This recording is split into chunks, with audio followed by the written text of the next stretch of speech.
Namo Sanghyang Adi Budaya, Namo Buddhaya. Namo Amitabha Kalyanamita. Di edisi kali ini kita akan membahas insecure versus ketidakkekalan hanya di dalam Dhamma Universal bersama saya Angeline Chen. Insecure adalah perasaan tidak aman, kurang percaya diri, dan cemas yang dialami oleh seseorang terkait diri sendiri, situasi, ataupun orang lain. Orang yang insecure cenderung merasa ragu terhadap kemampuan diri sendiri, khawatir akan penilaian orang lain, mudah cemburu, ataupun membandingkan diri dengan orang lain. Telah hadir bersama kita Yang Mulia Biksuni Badradita Sampati Sawira, Amitabha Suhu. Amitabha. Suhu, dalam Buddhis ada yang namanya pandangan salah atau micaditi. Mungkin nggak sih Suhu, insecure itu muncul karena kita salah menilai diri kita, Suhu? Ya, baik. Namo Sanghyang Adi Budaya ya.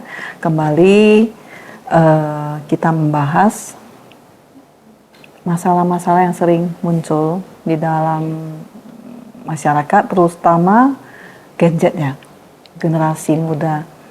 Bahwasanya insecure. Kenapa kita bisa insecure? Kita jangan ngomong jauh dulu. Kita kadang karena terlalu banyak dibandingkan, sehingga generasi muda itu sering merasa kenapa gitu ya? Kok saya rasanya bawanya nggak bisa banding sama orang, lihat highlight orang lain, kok saya merasa nggak aman begitu. Padahal orang lain nggak kenapa-napa kepada kita, tapi kita itu yang merasa insecure.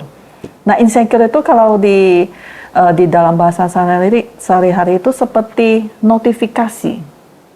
Pernah dong kita terima notifikasi yang masuk di dalam HP kita, yang tanpa aba-aba itu notif itu masuk, ya kadang mengejutkan kita. Nah, insecure itu juga nggak ada aba-aba. Kadang kita melihat sesuatu, mendengar sesuatu, kemudian kita merasa insecure. Sama dong seperti notifikasi yang tiba-tiba masuk. Nggak ada aba-abanya, kemudian kita tiba-tiba dikagetkan, mungkin notifikasi yang kadang keren, saking kerennya kita kadang tiba-tiba kaget. Nah, insecure juga begitu. Nah, ketika saya membandingkan insecure dengan notifikasi itu kan bisa kita swipe, kita delete, ya, bahkan kita acukan.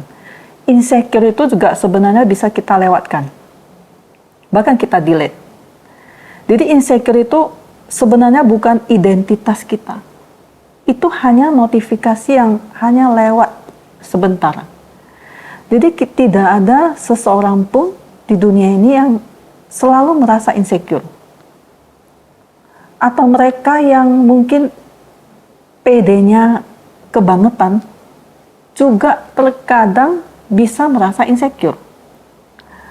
Nah, ketika saya mengatakan bahwa insecure itu bukan identitas kita, berarti itu kan sesuatu yang terkadang kita masuk dan bisa lewat. Ya, jadi kita harus menyadari, oh saya sekarang lagi insecure. Disadari, biarkan dia lewat, biarkan dia itu kemudian kita hapus dari perasaan kita. Jadi gak usah terlalu merasa insecure, karena itu hanya sementara, gak akan berjalan selamanya atau berjalan sepanjang waktu berapa jam, gak akan. Jangan kita dikalahkan oleh perasaan insecure itu. Oh, begitu ya Suhu ya. Nah, Suhu, Buddha juga pernah bilang bahwa semua hal itu tidak kekal atau yang biasa kita kenal dengan anicca. Nah, bisa gak sih Suhu rasa insecure itu juga dianggap kayak awan yang lewat aja gitu? Iya, awan ya. Terkadang awan itu, kalau kita berdiri melihat awan, tidak ada awan yang sama yang benar-benar jalan melewati tempat kita berdiri. Demikian juga perasaan insecure. Itu benar-benar harus kita sikapi, benar-benar harus kita sikapi sebagai sesuatu yang lewat seperti awan. terkadang kita melihat medsos misalnya.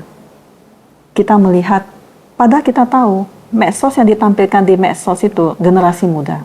Banyak melihat medsos. Kita melihat media sosial, banyak orang memposting bagian-bagian dirinya yang tentu highlight. Misalnya bagian-bagian terbagus dari dirinya. Kalau kita terlalu fokus dengan itu, kita akan merasa, waduh, diri saya itu kok nggak ada apa-apanya ya dibanding dengan, sehingga kita merasa selalu kurang. Aduh, saya hidup saya kok nggak bisa dibandingkan dengan orang lain ya. Kalau kita terus berkutat dengan itu, berarti kita akan berharap kita melihat awan yang sama. Padahal awan itu kan bergerak. Nah, demikian juga kita harus melihat perasaan insecure itu seperti awan yang terus bergerak. Dia datang dan pergi, tidak akan sama. Perasaan insecure itu tidak akan sama. Insecure hari ini dengan insecure kita mungkin besok itu tidak akan sama. Jadi kalau kita mau bahasa enaknya, ya kalau kita tidak bisa membuang seluruhnya insecure itu, ya nikmati saja. Toh itu nanti